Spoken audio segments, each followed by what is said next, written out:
আমার আল্লাহ পাক কাহারিয়াতের আওয়াজটা যখন দিবেন, আল্লাহ পাক গুনাহগারদের ব্যাপারে একটা আওয়াজ দিয়া বলবেন, ওয়ামতাজুল ইয়াউমা আইয়ুহাল মুজরিমুন, ও গুনাহগারের দল, নেককারদের থেকে তোমরা আজকে আলাদা হয়ে যাও।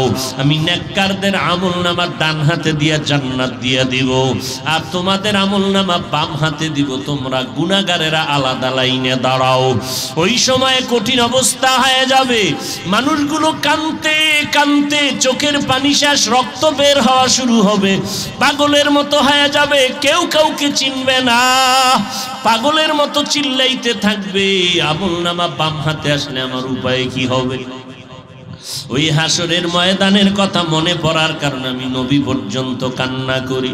ও এলাকার মুরব্বীরা, মা বাবারা, ও পর্দার আড়ালের আম্মা জানেরা, যুবকেরা, কয়দিন আর দুনিয়ার বাহাদুরি করবারে বাবা? তোমার মতো যুবক স্কুলে পড়ে, কলেজে পড়ে, চাকরি করে, 5 বেলার নামাজ পড়ে, এমন যুবক আছে না নাই? অভাব নাই। বাবা বলো তুমি কেন পারবা না? আল্লাহর কোরআন যদি মিথ্যা মনে করো প্রমাণ দাও, আমরাও নামাজ রোজা বন্ধ করে দিব। ও আল্লাহর বান্দারা, যুবকেরা, ও বৃদ্ধ বাবাজিরা, তোমার মতো যুবক তাকায় দেখো, ভ্যান চালায়, রিক্সা ড্রাইভারি করে, নদীর মধ্যে মাছ ধরে, নামাজ ছাড়ে না। ও বান্দা বাবা তুমি কেন পারবা না? ও আম্মা জানেরা, আপনাদের মতো কত নারী পর্দা করে, তাহাজ্জুদ পড়ে, অভাব নাই, খোঁজ করলে আপনি কেন পারবেন না? আমার নবীর কলিজার কন্যা ফাতেমা রাদিয়াল্লাহু আনহা, যার এত সম্মান, নারীদের সরদারিনী হবেন জান্নাতের ময়দানে। ওই নবী ফাতেমাকে বলে গেলেন, ও ফাতেমা, জাহান্নামের আগুন থেকে নিজেকে বাঁচাইয়া কবরে যাইও, কারণ এই কবরে যাওয়ার পর দুনিয়াতে যদি রবের গোলামি করিয়া যাও, তো কবরে গেলে জবাব দিতে পারবা, আমার রব হলো একমাত্র আল্লাহ। দুনিয়াতে যদি ইসলাম মানো, কবরে গিয়া জবাব দিতে পারবা, আমার ধর্ম ইসলাম। দুনিয়াতে যদি সুন্নতের আমল করো, কবরে গিয়া জবাব দিবে, নবীরে দেখা মাত্র বলবে নি তো আমার মায়ার নবী।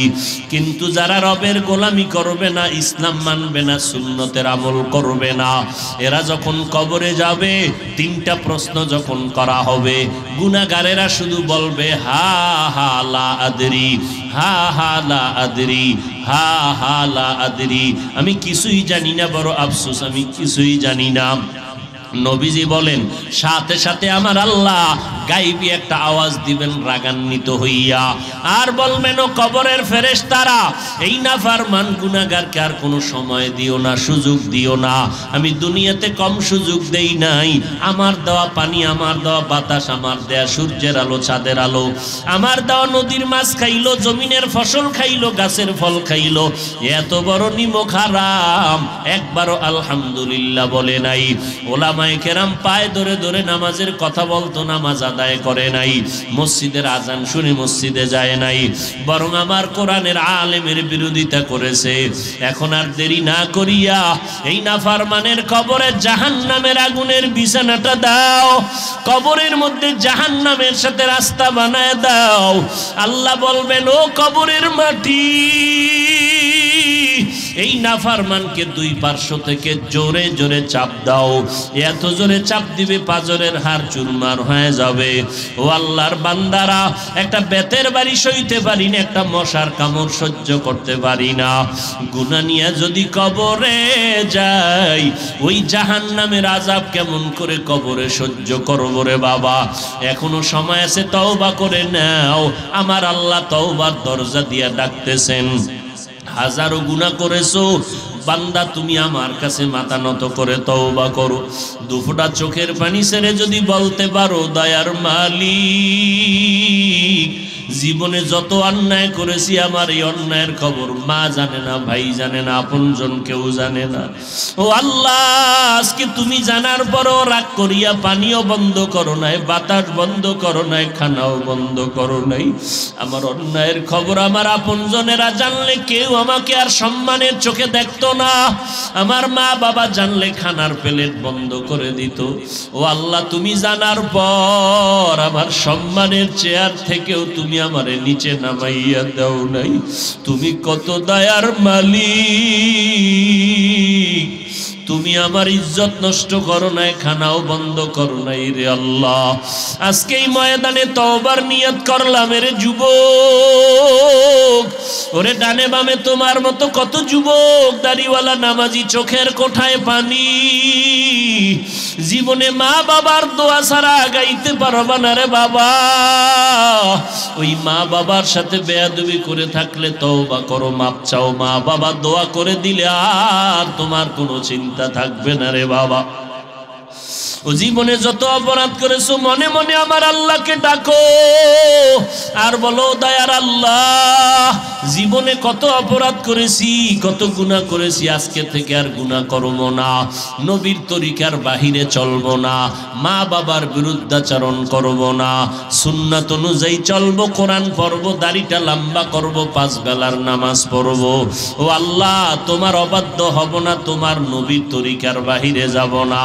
ও যুবক, মা যদি বেঁচে থাকে মায়ের কাছে গিয়া দোয়া নিও আর বলিও, মা কত অপরাধ করেছি, মাঝে মাঝে তুমি আমার কথায় কষ্ট পাইয়া তুমি চোখের পানি ছেড়ে কান্না করেছো, ও বাবা তুমি আমারে মাফ করে দাও।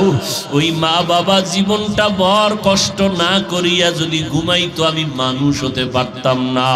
ওই মা বাবার দোয়ার চোখের পানির কারণে আজ এই চেয়ারে বসলাম। ওই মা বাবার দোয়ার চোখের পানি সারা তুমি টাকার মালিক, বাড়ি গাড়ির মালিক হতে পারো নাই।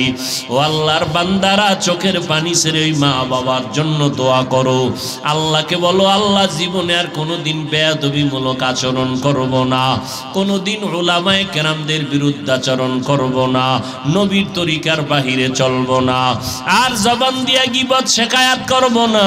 ও আল্লাহ তওবার নিয়ত করতেছি, ও বান্দা যদি এক ফোঁটা চোখের পানি ছেড়ে দিতে পারো, আল্লাহ তাআলার সাথে সাথে তোমার চোখের এক ফোঁটা পানির বিনিময়ে জীবনের সমস্ত গুনাহগুলো মাফ করে দিবেন।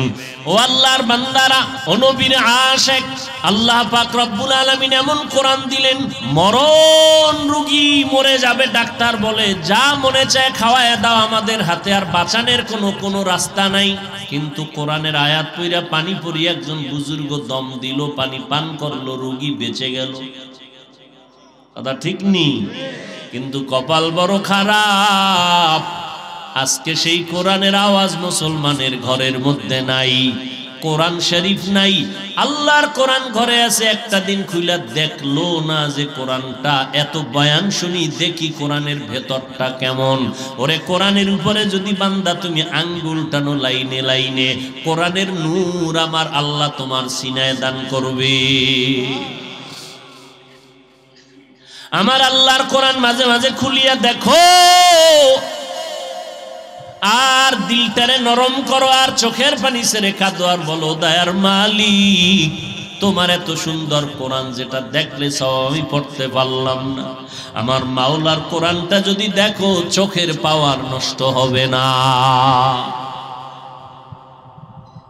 ছেলেটারে বিয়ে করাইলো, মাইয়া আনলো, দুনিয়ার সব পাইছে, কোরআন পড়ছে কিনা একবার খবরও নিল না। মেয়েটা কোরআন পড়তে পারেনি, খবর নেই। মেয়েটাকে বিয়ে দিল, জামাই তালাশ করলো, চাকরি করে কত, বেতন কত, ডিগ্রি কত, সব পাইলো, সব খোঁজ নিল।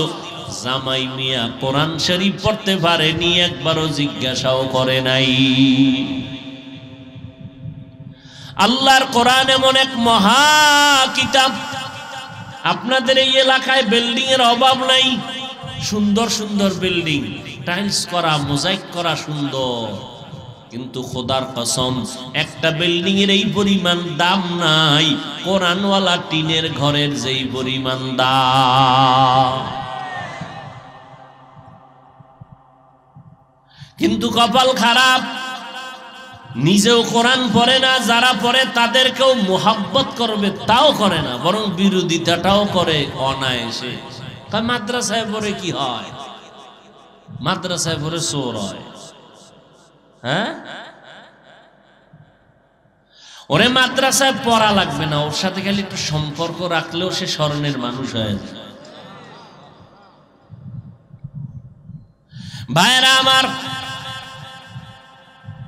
মোনাজাত দিয়ে দিব। আল্লাহ চ্যালেঞ্জ দিলেন, এই কিতাব এমন একটা কিতাব যার মধ্যে কোনো ভুল নাই, একটা অক্ষরেরও ভুল নাই, নক্তার ভুল নাই। চেষ্টা অপচেষ্টা কম করে নাই বেঈমানেরা, বাতিলেরা, আজও পর্যন্ত কামিয়াব হতে পারে। ভাইরা আমার, এরপরে আল্লাহ বলেন, এই কোরআন দিলাম কেন? হুদাল্লিল মুত্তাকিন, যারা মুত্তাকি তাদের জন্য কোরআন হলো হেদায়াত। হেদায়াত মানে পথ দেখাবে, কোথায় যাওয়ার? বলে জান্নাতে যাওয়ার পথ দেখাবে কোরআন। কাদেরকে দেখাবে? যারা মুত্তাকি। মুত্তাকি কারা? যারা আল্লাহর ভয় নিয়ে চলে, গুনাহ করে না, অথবা গুনাহ হয়ে গেলে তওবা করতেও দেরি করে না, এদেরকে কোরআন জান্নাতের পথ দেখাবে। মুত্তাকিনরা তো এমনিই হেদায়েতের উপরে আছে, হেদায়েতের উপরে আছে বিদায়ী তো মুত্তাকি, এদেরকে আবার কোরআন কিসের পথ দেখাবে? এর সংক্ষেপ জবাব হলো, আল্লাহ তাআলা মুত্তাকিনদেরকে কুদরতের দ্বারা জান্নাতে পৌঁছাইয়া দিবে। মুত্তাকি তারা যারা গুনাহ করে না, অথবা গুনাহ হয়ে গেলে তওবা করতেও দেরি করে না, কারণ গুনাহগারের জন্য জাহান্নাম। এর যুবক, আল্লাহর কোরআন পড়লাম, নবীর সুন্নাত অনুযায়ী চলতেছি না, দুনিয়ার কোনো টাইটেল না, দুনিয়ার কোনো চাকরি না, কোনো দুনিয়ার ডিগ্রি আছে, বলো আমাদের কোরআন আমাদের নবীর সুন্নতের দ্বারা এই জমিনে আপনাদের চোখের সামনে একটু জবাব দেন, কোনো দেখছেননি কোরআনওয়ালা নবীর সুন্নতওয়ালাদের সম্মান কমতেছে? হ্যাঁ, চোখের সামনে তাকায় দেখতেছেন। এই কোরআন সিনায় আসলো তো দাম বেড়ে গেল, দেখছেননি? আরে মা বাবার কাছে কি পীর সাহেবের কোনো দাম আছে? কথা কোন না, বাইরে বক্তা, মায়ের কাছে কোনো বক্তার দাম আছে? হ্যাঁ, আপনারা আমারে হুজুর হুজুর বলে ডাকলেন, আম্মাও কি আমার হুজুর কইবনি? আম্মা আমার নাম দইরা না ডাকলে মজা নাই, কথা ঠিক না? কিন্তু তারপরও দেখছেন, আমি ছাত্রদের মাঝে মাঝে বলি, ঢাকায় মাদ্রাসায়, এই তুমি কি পড়ো? কয় হুজুর আমি আলিফ বাতা পড়ি। আচ্ছা তুমি কি পড়ো? কয় আমি আমপারা পড়ি, সূরা পড়ি, সূরা। আচ্ছা তুমি যতটুকু কোরআন পড়ছো অতটুকু সম্মান তোমার আছে। তা কেমনে হুজুর? তুমি যখন বাড়ি যাও, বাড়ি গেলে তোমার আরো ভাই বোন আছে, নিকা আছে, তা আম্মাজান কিন্তু তোমারে হাফেজ সাহেব কয়া ডাকে, ডাকেনি? অথচ তুমি মাত্র আমপারা পড়ো, এরপর অন্য সন্তানদের খাই পানি এনে দে, এই কামটা কর। তোরা কয় যে ওরে কও না কেন? না, এ মাসে 2-3 মাস পর বাড়িতে আসছে, 1 সপ্তাহ, এ কোরআন পড়ে হুজুর, এর অর্ডার দেওয়া যাবে, কথা ঠিক নি? এর কোনো অর্ডার দেওয়া যাবে না। ভালো খানার অংশটা এই সন্তানের দেয়, দেখছনি? যদ্দুর বর্ষ অদ্দুর সম্মান, মায়ের থেকে শুরু, মা সম্মান বাড়াইতেছে, গোটা উম্মতের মধ্যে সম্মান বেড়ে যাবে। যতটুকু নবীর সুন্নত অর্জন করেছেন ততটুকু সম্মান আপনার আছে, সুন্নতের কারণে সম্মান। ও আল্লাহর বান্দারা, একটু বলো, নবীর তরিকা কোরআন পড়ার কারণে আজকে সম্মান কমে নাই? ও আল্লাহর বান্দা, সারা দুনিয়া তালাশ করো, তোমাদের চোখের সামনে ইহুদিরা আমাদের দুশমন, খ্রিস্টানেরা কোরআন হাদিসের দুশমন, বিধর্মীরা কোরআন সুন্নাহর দুশমন। ওরা চায় মাদ্রাসা বন্ধ হয়ে যাক, আলেম ওলামাদের আওয়াজ বন্ধ হয়ে যাক, ওয়াজ মাহফিলের অনুমতি না দেওয়া হোক, চায় না? সব ইসলামের দুশমনেরা চায় কোরআনের আওয়াজ বন্ধ হয়ে যাক। শুধু তাই না, কিছু কিছু মুসলমান নামদারি মুনাফিকেরাও তাদের সাথে গোপনে তাল মিলায়। এরপরেও কি আমগো সম্মান কম? কথা বলেন না কেন? যতই বিরোধিতা করে পিছনে, সামনে এলে হুজুর ভালো আছেন নি, বিপদে আছি, দোয়া কইরেন, কথা ঠিক নেই। সামনে আসলে কথা বলার শক্তি নাই, কারণ আল্লাহর নবীর একজন সাহাবী আব্দুল্লাহ ইবনে আব্বাস রাদিয়াল্লাহু তাআলা আনহু বলেন, যারা নেক আমল ঠিক মতো করবে, সুন্নাত অনুযায়ী চলবে, আল্লাহ তাদের চেহারার মধ্যে এই পরিমাণ রহব দান করবেন, বেঈমান আর সন্ত্রাসী আর দুশমনেরা চেহারার দিকে নজর দিলেই সব রাগ পানি হয়ে যাবে। ভাইরা আমার, চোখের সামনে দেখতেছেন এত দুশ্মনীর মাঝেও এত সম্মান, আর যেদিন ক্ষমতা শুধু থাকবে আল্লাহর একার, সেদিন সম্মানটা কেমন পাবে নবীর আশেকরা? সেদিন আমার আল্লাহ কোরআন পড়নেওয়ালাকে ডাকবেন, ইউকালু সাহিবিল কোরআন ইকরা, এই কোরআনওয়ালা পড়ো, ওয়ারতাকি উঠো, তুমি সুন্দর করে কোরআন পড়ো, ওয়ারাত্তিল কামা কুনতা তুরাত্তিলু ফিদ দুনিয়া, দুনিয়াতে যেমন মজা লাগায় পড়ছো ওইভাবে পড়, আমি শুনবো। এক আয়াত পড়বি, এক একতলা বিল্ডিং এর ছাদে উঠবি লিফটের আকারে, তুই টেরই ভাবি না, যত পড়বি তত উপরে উঠবি, যত পড়বি তত উপরে উঠবি। একা যাইস না রে গোলাম, আমি তোরে কোরআনের বরকতে আলাদা পাওয়ার দিলাম। তোর মনের মতো জাহান্নামে গেছে কারা, তোর আপনজন 10 জনারে বাছাই কর, আমার কাছে সুপারিশ কর, আমি তোর কোরআনের পড়ার বরকতে 10 জন জাহান্নামীকে তোর মুখের কথায় জান্নাত দিয়ে দিব। قال النبي صلى الله عليه وآله وسلم من قرأ القرآن فاستظهره فأحل حلالا وحرم حراما أدخله الله الجنة وشفعه في 10 من أهل بيته كلهم قد وجبت له النار। কিয়ামতের ময়দানে একজন কোরআন পড়নেওয়ালা হাফেজ, কি হাফেজ, যার দাড়ি নেই, গাঞ্জা খায়, এই এরম হাফেজও আছে। এই 11 মাস দাড়ি রাখবে না, নামাজ পড়বে না, তারাবি পড়ানোর লাগি এই কোন রকম 1 মাস আগে দাড়িটার কাটে না। বাউ খরচ দেখেন না আমাকে বরিশালের সুনাম আর বদনাম, যত আকামেও এহেনে সুনামেও এহেনে, কি মোবাইলে দেখে দেখে তারাবি পড়ায়, দেখেন নাই? চিন্তা করেন কি পরিমাণ ইনাম ওর মধ্যে। যদি আল্লাহর ভয় থাকতো যে আমি এতগুলো মানুষের জিম্মাদার হইয়া নামাজে ইমামতিতে দাঁড়াইছি, এই চিন্তা থাকলে আর ওই মোবাইলের দিকে খেয়াল থাকে। আল্লাহ হেদায়েত দান করুন। আরো আস্তে করে বলেন ভাইরা আমার, আল্লাহর কোরআন পড়নেওয়ালা হাফেজ, আল্লাহ বলবে সুপারিশ করো, 10 জন জাহান্নামীকে তোমার সুপারিশে জান্নাত দিব। আর যে আলেম হবে তার পাওয়ার কত? কোরআন পড়নেওয়ালা আলেম শুধু কোরআনের অক্ষর হেফজ করে নাই, কোরআনের অক্ষর, অর্থ, তরজমা, তাফসীর, ব্যাখ্যা সবগুলো যখন আয়ত্ত করে আলেম বা আমল বা ইখলাস হয়েছে, আল্লাহর নবী বলেন অগণিত গুনাহগারকে সুপারিশ করবে, সব জান্নাতে যাবে। এলমেরা এজাজু করদান বেহিসাব, খলকেরা দাদান জওয়াবে বাসওয়াব। একজন আলেমের এত দাম, তবে আলেম হতে হবে আল্লাহর মহব্বতওয়ালা, তাকওয়াওয়ালা। কথা ঠিক নেই? এরে নবীর আশিক উম্মতের দল, ভালো করে বুঝো, আল্লাহর কোরআনের এত মান, এত মর্যাদা, এত দাম। এরে নবীর উম্মত, আল্লাহ মুত্তাকিনদের জন্য কোরআন দিবেন, মুত্তাকি যারা এদেরকে জান্নাত পর্যন্ত নিয়ে যাবেন। কিয়ামতের ময়দানে আল্লাহর পক্ষ থেকে আওয়াজ হবে, ইয়া আইয়াতুহান নাফসুল মুতমাইন্নাহ ইরজিই ইলা রাব্বিকি রাদিয়াতাম মারদিয়াহ ফাদখুলি ফি ইবাদি ওয়াদখুলি জান্নাতি।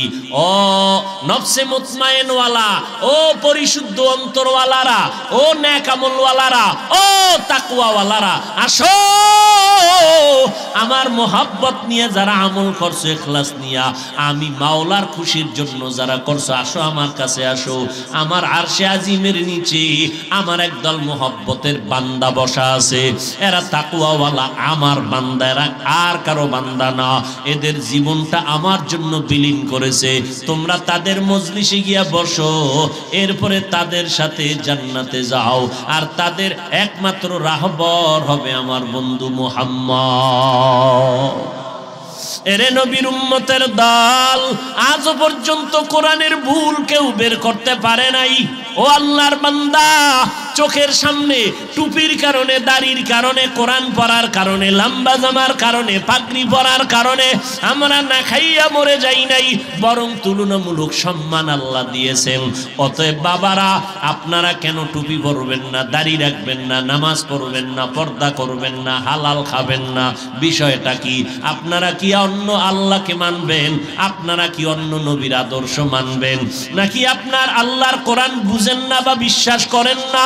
ও আল্লাহর বান্দারা, পারলে একটা ভুল বের করে দেখাও, আমরা টুপিদারি সব বন্ধ করে দিব, নামাজ পড়বো না, রোজা রাখবো না। কিন্তু আজও পর্যন্ত কোরআনের ভুল কেউ বের করতে পারলো না। ও আল্লাহর বান্দারা, দুনিয়াতে সবাই আসলাম এক, যাব। কাফনের কাফন হবে কয়টা? কথা কয় না। পুরুষের জন্য 3টা, মহিলাদের 5টা। কালার, তাবলিগওয়ালাদের কাফন হবে কালো, সরমনেওয়ালাদেরটা হবে সবুজ। তাহলে কি? কে ধনী, কে গরিব, কে বক্তা, কে শ্রোতা, কে পীর, কে মুরিদ, কে ইমাম, কে মুক্তাদি, ভেদাভেদ নাই। সাদা কাফনে যেদিন ঢুকবা, সেদিন সব বাহাদুরি বন্ধ হয়ে যাবে। কাফনের উপরে লেখা থাকবে পীর সাহেবের লাশ, ইমাম সাহেবের লাশ, এমপি সাহেবের লাশ।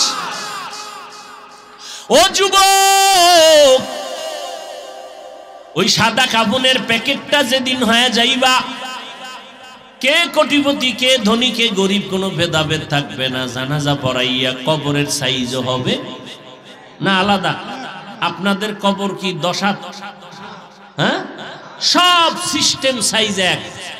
মাটি দাফন দিয়া, মাটি বাড়াইয়া দিয়া বিদায় হবে। আমার কবর, আপনার কবর, সবার কবরে ফেরেশতা আসবে 2 জন, 3টা প্রশ্ন করার জন্য। 1 নাম্বার প্রশ্ন, কয় টাকার মালিক? সবার বেলায় প্রশ্ন 3টা কমন। রবের পরিচয় দাও, ধর্মের পরিচয় দাও, রাহমাতুল লিল আলামিনের পরিচয় দাও। আহা, সবার বেলা হিন্দু, বৌদ্ধ, ইহুদি, খ্রিস্টান, মাওলানা, মুফতি সব একাকার। প্রশ্ন 3টার জবাব দাও। নবী বলেন, কারা দিতে পারবে? আমরা হুজুরেরা। হ্যাঁ, আরে মিয়া, আমরা হুজুর কেন? আমরা তো হুজুর দাবি করি, আপনারা হুজুর বলে সালাম দেন, হাদিয়া দেন। কিন্তু হাকিকতে যদি হিসাবটা মিলাইয়া দেখি, আমি তো মানুষই না। বলে কেমনে? ওরে আবু বকরের মতো সাহাবী, ওমরের মতো সাহাবী, জান্নাতের টিকিট পাইয়াও তারা মরণ পর্যন্ত কান্না করেছেন। আমার নবী রাতের বেলা হঠাৎ নজর করে দেখেন মসজিদে নববীর ভিতরে রাতের গভীরে কান্নার আওয়াজ। নবী তাকায়া দেখেন কেউ না। নবীর আদরের সাহাবী আবু বকর নামাজে দাঁড়ায় দাঁড়ায় কান্না করতেছে। কান্নার পরে নামাজ শেষ হয়ে গেল। নবী বললেন, আবু বকর, আপনি কাঁদলেন কেন নামাজে? বলে, কোরআনের একটা আয়াত আমারে কান্না করাইছে। কোন আয়াতটা? আয়াতটা পড়ে শুনাননি, এবার আয়াত পড়ে শুনাইতেছেন। ইন্নাল্লাহা আশতারা মিনাল মুমিনিনা আনফুসাহুম ওয়া আমওয়ালাহুম বিআন্না লাহুমুল জান্নাহ। অর্থ কি? আল্লাহ কয়, আমি মুমিনের জান মাল কিনে নিলাম, বিনিময়ে মুমিনের জান্নাত দিলাম। নবীকে এটা তো খুশির কথা, এটা কান্দেন কেন? আল্লাহ জানমাল নিয়েছেন, জান্নাত দিয়েছেন, তো খুশির খবর। এখানে কান্নার আওয়াজ কেন? আবু বকর রাদিয়াল্লাহু আনহু বলেন, ও পয়গম্বর, আমার কান্নার কারণ, আমি তো কাপড়ের দোকান দেই। আমার দোকানে আজকে এক সকালবেলা একটা মহিলা আসছে, বহুদিন আগে কাপড় নিয়ে ফিরাইয়া দিয়া টাকা নিয়ে গেল। বিদায় বেলা বললাম, আম্মা জান, আমার দোকানের কাপড় বহু আগে নিলেন, আবার ফেরত দিলেন কেন? মহিলা বলে, রে আবু বকর, আপনার দোকানের কাপড় আমার পছন্দ হয় নাই, এই জন্য ফিরাইয়া দিলাম। আরো আগে আসার দরকার ছিল, আসতে পারি নাই, ব্যস্ততার কারণে দিয়া গেলাম। আমার ভয় লেগে গেছে অন্তরে, কিয়ামতের ময়দানের ভয়। ও নবী, আপনিই তো বলেছেন হাসরের ময়দান হবে বড় ভয়ঙ্কর, এই জমিনটা হবে কিয়ামতের মাঠ, সূর্যের গরমে জমিনটা হবে তামা, ওদিকে জাহান্নামের আগুনের গরম। জমিন থেকে 9,30,00,000 মাইল উপরে সূর্য, এরপরও দেখেননি কি পরিমাণ। পত্রিকা আসছে, ইতিহাসবিদরা বলতেছেন, গবেষকরা বলে বাংলাদেশের 58 বছরে নাকি এই পরিমাণ গরম আসে নাই। এই যে কয়েকদিন আগে গরম গেল, এখনো শেষ হয় না, সামনে তো আরো গরমের মাস আছে না, সহ্য করা যায় না। আমার আব্বাজানকে জিজ্ঞাসা করলাম যে উমরা করে আসলেন মক্কায় মদিনায়, রোদের তাপ কেমন? কয় মনে হচ্ছে মক্কা মদিনার থেকেও মনে হয় তাপ বেশি লাগতেছে, সহ্য করা যায় না। এরে নবীর উম্মত, এই সূর্য জমিন থেকে 9,30,00,000 মাইল উপরে, কম বেশি হিসাবটা বিজ্ঞানীদের কম বেশি হতেই পারে, কিন্তু আল্লাহর নবী বলেন কিয়ামতের ময়দানে এই জমিনটা হবে কিয়ামতের মাঠ, সূর্যটা মাথার উপরে নেমে আসবে। আমার আল্লাহ তাআলা কাহ্হারিয়াতের আওয়াজ দিয়ে বলবেন, ও সূর্য, তোর যত তাপ আছে সব জমিনে ছেড়ে দে। নিচের দিয়ে ছাড়িয়ে দেওয়া মাত্র মানুষের মাথার মগজগুলো ভাতের মারের মতো ফোটা শুরু হবে। নবীরা পর্যন্ত নাফসি নাফসি নাফসি বলে কাঁদবেন। আবু বকর বলে, ও নবী, কিয়ামতের ময়দান এত ভয়ঙ্কর হবে যে নবীদের কোনো গুনাহ, জোরে বলেন, নবীদের কোনো গুনাহ নাই। খবরদার কেউ যদি বলে নবীরা অপরাধী, ইমানদার না বেঈমান? ও নবীর উম্মতের দল, আমাদের সমস্ত মুসলমানের আকীদা, আহলে সুন্নতের আকীদা হলো সমস্ত নবীরা নিষ্পাপ। আবু বকর বলে, নবী, আপনি বলেছেন নবীদের কোনো গুনাহ নাই, কিন্তু ওই কিয়ামতের ময়দানে যেই নবীদের কোনো গুনাহ নাই, সেই নবীরা পর্যন্ত হাসরের ময়দানের ভয়ঙ্কর হালাত দেখিয়া এত পরিমাণ কাঁদবেন। নবী আপনিই বলেছেন তারা উম্মতেরে ভুলিয়া যাবেন। মুসা নবী কাঁদবেন, আল্লাহ আমারে বাঁচাও, আমার উম্মতের কথা মুসা নবী ভুলে যাবেন। ইব্রাহিম নবী উম্মতকে ভুলে বলবে, আল্লাহ আমারে বাঁচাও, আমি সহ্য করতে পারি না। ঈসা নবী কাঁদবেন, আল্লাহ আমাকে বাঁচাও। আদম নবী কাঁদবেন, আল্লাহ আমাকে বাঁচাও।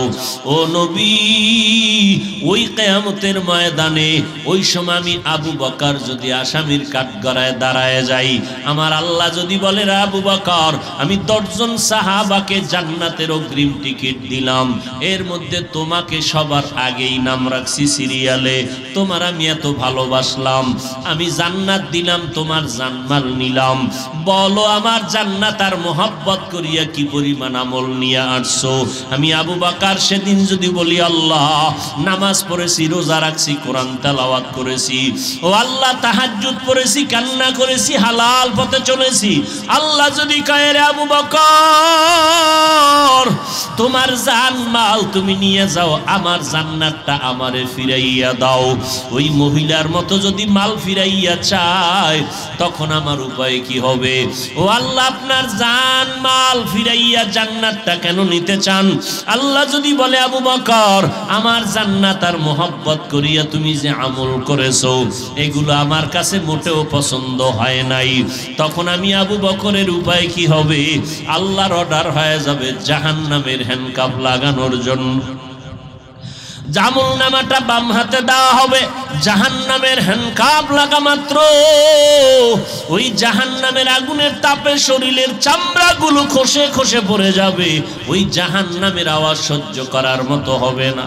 আম্মা জান আয়েশা রাদিয়াল্লাহু আনহা বলেন, আমার হুজরা মোবারকে দেখি একদিন নবী বসিয়া গুনগুন গুনগুন আওয়াজে কাঁদতেছেন।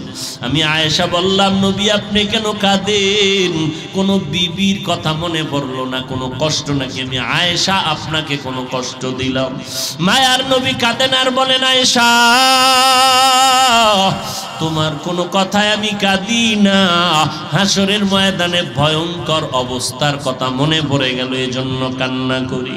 কেমন ভয়ঙ্কর অবস্থা হবে! আমার আল্লাহ পাক কাহারিয়াতের আওয়াজটা যখন দিবেন, আল্লাহ পাক গুনাহগারদের ব্যাপারে একটা আওয়াজ দিয়া বলবেন, ওয়ামতাজুল ইয়াউমা আইয়ুহাল মুজরিমুন, ও গুনাহগারের দল, নেককারদের থেকে তোমরা আজকে আলাদা হয়ে যাও। আমি নেককারদের আমলনামা ডান হাতে দিয়া জান্নাত দিয়া দিব, আর তোমাদের আমলনামা বাম হাতে দিব। তোমরা গুনাহগারেরা আলাদা লাইনে দাঁড়াও। ওই সময় কঠিন অবস্থা হয়ে যাবে। মানুষগুলো কাঁদতে কাঁদতে চোখের পানি শেষ, রক্ত বের হওয়া শুরু হবে, পাগলের মতো হয়ে যাবে, কেউ কাউকে চিনবে না, পাগলের মতো চিল্লাইতে থাকবে। আমলনামা বাম হাতে আসলে আমার উপায় কি হবে? ওই হাসরের ময়দানের কথা মনে পড়ার কারণে আমি নবী পর্যন্ত কান্না করি। ও এলাকার মুরব্বীরা, মা বাবারা, ও পর্দার আড়ালের আম্মা জানেরা, যুবকেরা, কয়দিনের দুনিয়ার বাহাদুরি করবারে বাবা? তোমার মতো যুবক স্কুলে পড়ে, কলেজে পড়ে, চাকরি করে, 5 বেলার নামাজ পড়ে, এমন যুবক আছে না? নাই? অভাব নাই। বাবা বলো তুমি কেন পারবা না? আল্লাহর কোরআন যদি মিথ্যা মনে করো প্রমাণ দাও, আমরাও নামাজ রোজা বন্ধ করে দিব। ও আল্লাহর বান্দারা, যুবকেরা, ও বৃদ্ধ বাবাজিরা, তোমার মতো যুবক তাকায় দেখো, ভ্যান চালায়, রিক্সা ড্রাইভারি করে, নদীর মধ্যে মাছ ধরে, নামাজ ছাড়ে না। ও বান্দা বাবা তুমি কেন পারবা না? ও আম্মা জানেরা, আপনাদের মতো কত নারী পর্দা করে, তাহাজ্জুদ পড়ে, অভাব নাই, খোঁজ করলে আপনি কেন পারবেন না? আমার নবীর কলিজার কন্যা ফাতেমা রাদিয়াল্লাহু আনহা, যার এত সম্মান, নারীদের সরদারিনী হবেন জান্নাতের ময়দানে, ওই নবী ফাতেমাকে বলে গেলেন, ও ফাতেমা, জাহান্নামের আগুন থেকে নিজেকে বাঁচাইয়া কবরে যাইও, কারণ এই কবরে যাওয়ার পর দুনিয়াতে যদি রবের গোলামি করিয়া যাও, তো কবরে গেলে জবাব দিতে পারবা, আমার রব হলো একমাত্র আল্লাহ। দুনিয়াতে যদি ইসলাম মানো, কবরে গিয়া জবাব দিতে পারবা, আমার ধর্ম ইসলাম। দুনিয়াতে যদি সুন্নতের আমল করো, কবরে গিয়া জবাব দিবে, নবীরে দেখা মাত্র বলবি নি তো আমার মায়ার নবী। কিন্তু যারা রবের গোলামি করবে না, ইসলাম মানবে না, সুন্নতের আমল করবে না, এরা যখন কবরে যাবে, 3টা প্রশ্ন যখন করা হবে, গুনাহগারেরা শুধু বলবে, হা হা লা আদরি, হা হা লা আদরি, হা হা লা আদরি, আমি কিছুই জানি না, বড় আফসোস, আমি কিছুই জানি না। নবীজি বলেন, সাথে সাথে আমার আল্লাহ গাইবী একটা আওয়াজ দিবেন রাগান্বিত হইয়া, আর বলবেন, ও কবরের ফেরেশতারা, এই নাফরমান গুনাহগারকে আর কোনো সময় দিও না, সুযোগ দিও না। আমি দুনিয়াতে কম সুযোগ দেই নাই। আমার দেওয়া পানি, আমার দেওয়া বাতাস, আমার দেয়া সূর্যের আলো, চাঁদের আলো, আমার দেওয়া নদীর মাছ খাইলো, জমিনের ফসল খাইলো, গাছের ফল খাইলো, এত বড় নিমক হারাম, একবারও আলহামদুলিল্লাহ বলে নাই। ওলামায়ে কেরাম পায়ে ধরে ধরে নামাজের কথা বলতো, নামাজ আদায় করে নাই, মসজিদের আজান শুনে মসজিদে যায় নাই, বরং আমার কোরআনের আলেমের বিরোধিতা করেছে। এখন আর দেরি না করিয়া এই নাফরমানের কবরে জাহান্নামের আগুনের বিছানাটা দাও, কবরের মধ্যে জাহান্নামের সাথে রাস্তা বানায় দাও। আল্লাহ বলবেন, ও কবরের মাটি, এই নাফরমানকে 2 পার্শ্ব থেকে জোরে জোরে চাপ দাও। এত জোরে চাপ দিবে, পাজরের হাড় চুরমার হয়ে যাবে। ও আল্লাহর বান্দারা, একটা বেতের বাড়ি সইতে পারি না, একটা মশার কামড় সহ্য করতে পারি না, গুনাহ নিয়ে যদি কবরে যাই, ওই জাহান্নামের আযাব কেমন করে কবরে সহ্য করব রে বাবা?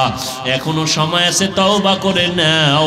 আমার আল্লাহ তওবার দরজা দিয়া ডাকতেছেন। হাজারো গুনাহ করেছো বান্দা, তুমি আমার কাছে মাথা নত করে তওবা করো। 2 ফোঁটা চোখের পানি ছেড়ে যদি বলতে পারো, দয়ার মালিক জীবনে যত অন্যায় করেছি আমার এই অন্যায়ের খবর মা জানে না, ভাই জানে না, আপনজন কেউ জানে না। ও আল্লাহ, আজকে তুমি জানার পরও রাগ করিয়া পানিও বন্ধ করো নাই, বাতাস বন্ধ করো নাই, খানাও বন্ধ করো নাই। আমার অন্যায়ের খবর আমার আপনজনেরা জানলে কেউ আমাকে আর সম্মানের চোখে দেখতো না। আমার মা বাবা জানলে খানার প্লেট বন্ধ করে দিত। ও আল্লাহ, তুমি জানার পর আমার সম্মানের চেয়ার থেকেও তুমি আমারে নিচে নামাইয়া দাও নাই। তুমি কত দয়ার মালিক, তুমি আমার ইজ্জত নষ্ট করো নাই, খানাও বন্ধ করো নাই রে আল্লাহ। আজকে এই ময়দানে তওবার নিয়ত করলাম রে যুবক, ওরে ডানে বামে তোমার মতো কত যুবক দাড়িওয়ালা নামাজি, চোখের কোঠায় পানি, জীবনে মা বাবার দোয়া ছাড়া গাইতে পারবা না রে বাবা। ওই মা বাবার সাথে বেয়াদবি করে থাকলে তওবা করো, মাপ চাও, মা বাবা দোয়া করে দিলে আর তোমার কোনো চিন্তা থাকবে না রে বাবা।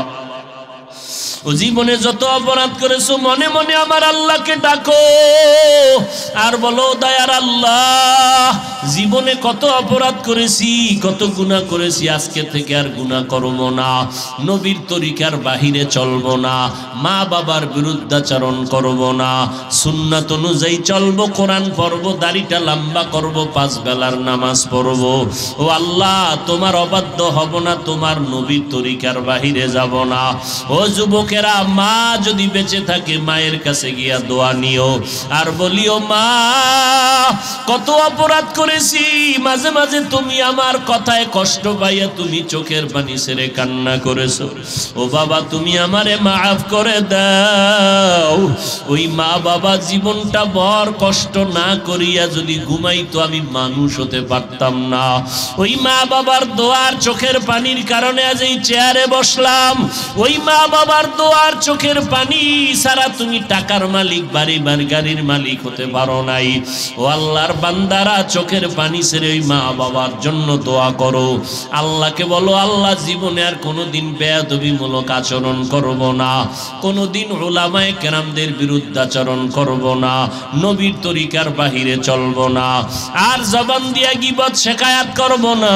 ও আল্লাহ, তওবার নিয়ত করতেছি, ও বান্দা যদি এক ফোঁটা চোখের পানি ছেড়ে দিতে পারো, আল্লাহ তাআলার সাথে সাথে তোমার চোখের এক ফোঁটা পানির বিনিময়ে জীবনের সমস্ত গুনাহগুলো মাফ করে দিবেন।